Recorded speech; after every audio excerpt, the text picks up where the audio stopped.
mursalin ajmain, amma ba'du.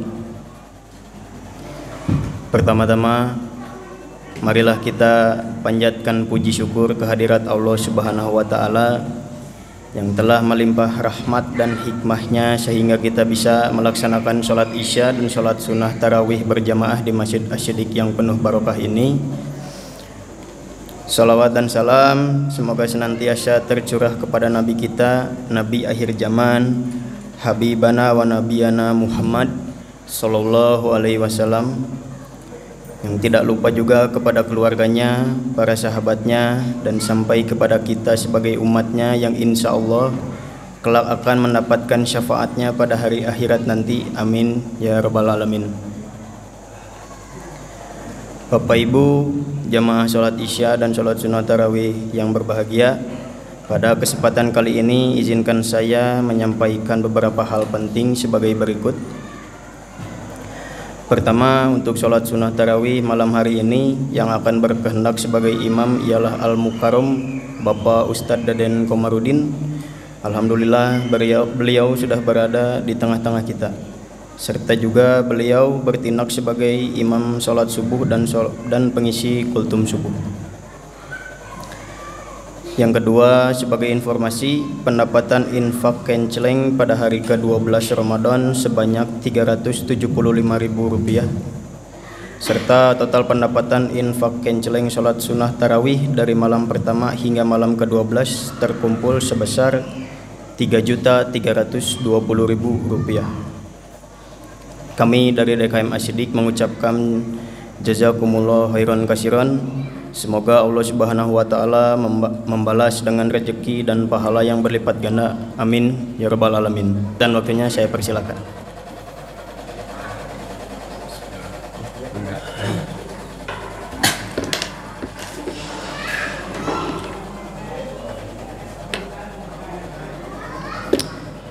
Bismillahirrahmanirrahim.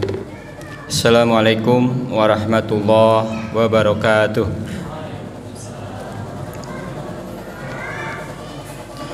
Bismillahirrahmanirrahim. Alhamdulillahi rabbil alamin. Wassalatu wassalamu ala asrafil anbiya'i wal mursalin wa ala alihi wa sahbihi ajma'in. A'udzu billahi minasy syaithanir rajim. Bismillahirrahmanirrahim. Innama ya'muru masajidallahi man amana billahi wal yaumil akhir wa aqamas salata wa ataz zakah wa lam yakhsha illallah fa asa ulaika ay yakunu minal muhtadin. Shadaqallahul azim wa shadaqa rasul. Alhamdulillahirabbil alamin. Alhamdulillah, tiada kata yang patut kita ucapkan. Malam ini kita masih diberikan kesempatan, kesehatan, kekuatan keimanan, kekuatan keislaman, sehingga kita digerakkan oleh Allah Subhanahu wa taala masih bisa ke Masjid Asy-Syidiq yang mulia ini. Salawat serta salam tak lupa kita junjungkan kepada Nabi besar Nabi Muhammad Sallallahu Alaihi Wasallam, kepada keluarganya, sahabatnya, tabi'innya, sampai kepada kita, kepada umatnya. Mudah-mudahan kita semua mendapatkan syafaatnya nanti di yaumil akhir. Amin ya Allah ya rabbal alamin.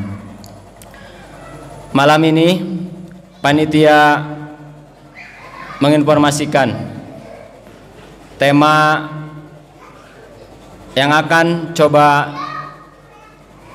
dijelaskan pada kultum malam ini perihal memakmurkan masjid. Apa itu masjid? Bangunan apakah masjid? Masjid itu adalah rumah Allah di bumi. Dalam surat At-Taubah surat ke-9 yang tadi khotib bacakan, ayat ke-18 yang artinya sesungguhnya yang memakmurkan masjid Allah hanyalah orang-orang yang beriman. Yang beriman kepada Allah dan hari kemudian, dan melaksanakan sholat serta menunaikan zakat, dan tidak takut kepada apapun kecuali kepada Allah. Mudah-mudahan mereka termasuk orang-orang yang mendapat petunjuk.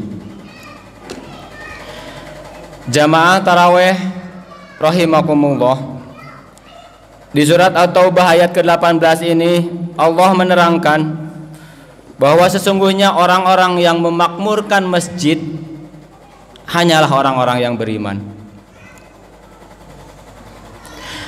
Bagaimana caranya memakmurkan masjid? Masjid rumah Allah. Memakmurkan masjid itu harus cinta dulu kepada masjid.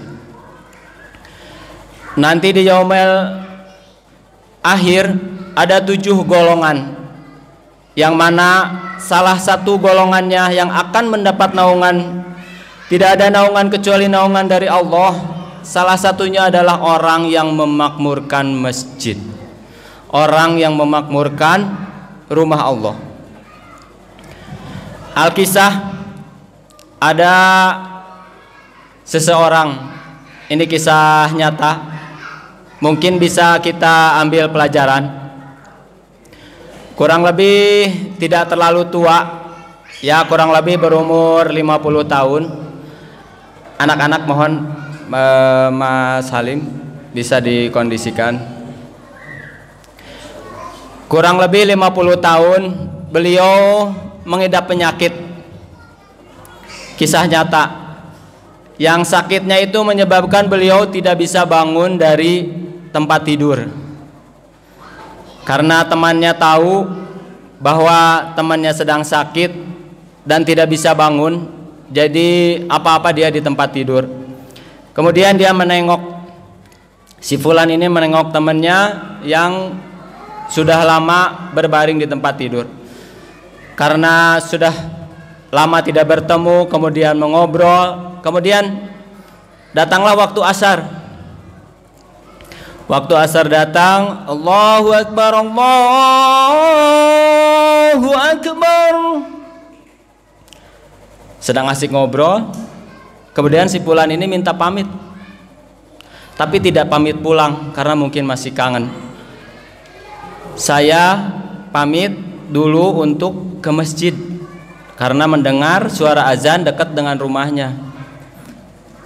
Kemudian ditunjukinlah bahwa masjidnya ada di sebelah selatan. Bapak tinggal keluar belok kanan, di situ ada masjid. Kemudian dia pamit si fulan ini.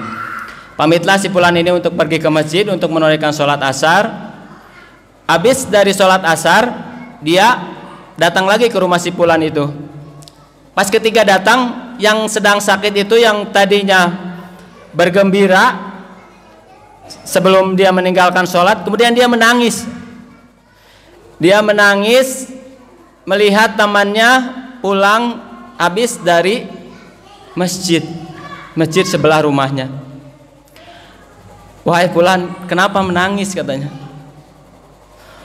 Kemudian dia bilang, Allahu Akbar, subhanallah, masya Allah, saya kangen, katanya. Setiap mendengar suara azan, saya kangen sekali pengen pergi ke masjid.